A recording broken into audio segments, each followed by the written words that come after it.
Hey guys, here are some questions for you. Have you ever died like this in the desert? Have you ever wondered why they sell a knife at the Shanty Pass shop?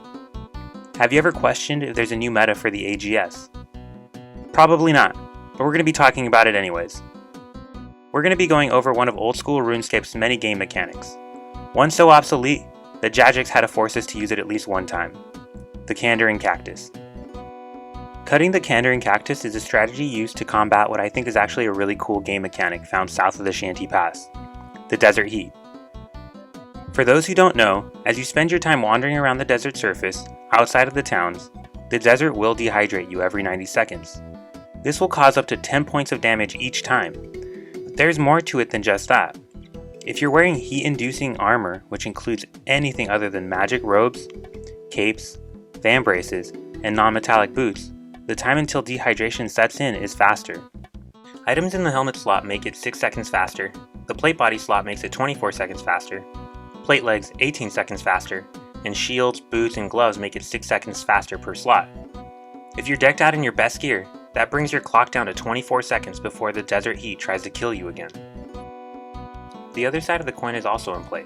When wearing heat-reducing clothing like desert robes or menophyte robes, the time until dehydration sets in will increase per heat-reducing item worn, with a maximum time of 132 seconds before the heat strikes. So it's going to look something like this when you compare them.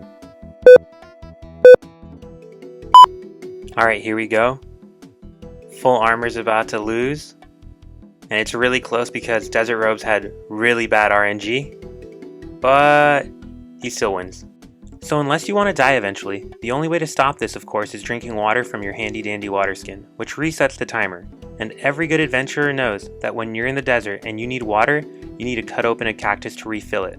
Once you find one, it's still possible to fail to cut it properly, resulting in no water.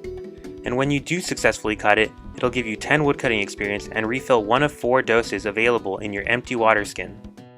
So why does this game mechanic not really matter? As scary as the desert heat sounds, it only does 11 points of damage every minute if you're wearing all your heat-loving items. Or 3 points of damage every minute if you're running around the desert naked. Yeah, it's consistent, but it isn't really enough to kill you if you're paying attention. Well, the desert heat matters because we're in the desert so much, right? Not really. The desert is huge, but it's also full of towns with flying carpets to get around everywhere, keeping you safe and out of the heat. Most players can survive the brief period of time they're exposed to the heat with a single water skin. That said, there are a few spots that aren't safe and require stocking water, like the desert hunting area, the agility pyramid, the desert quarry mine, and a couple of other slayer task locations.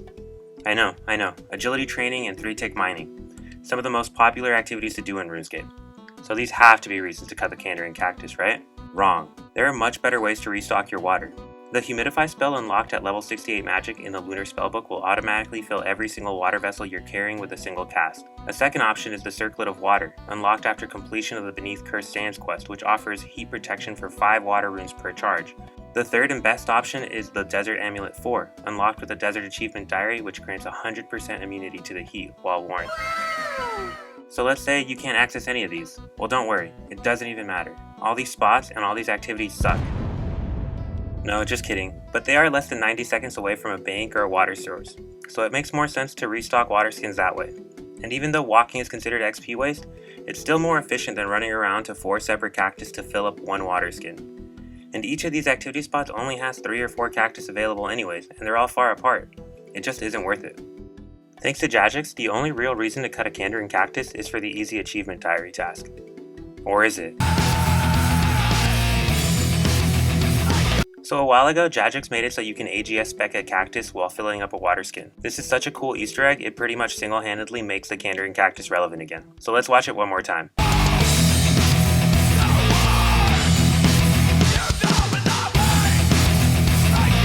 Cutting the Candering Cactus does have some value though.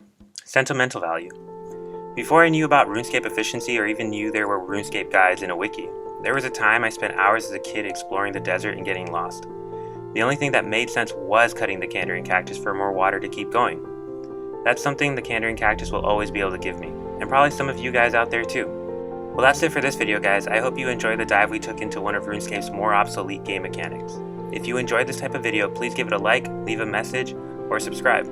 I'll see you out there, Scapers.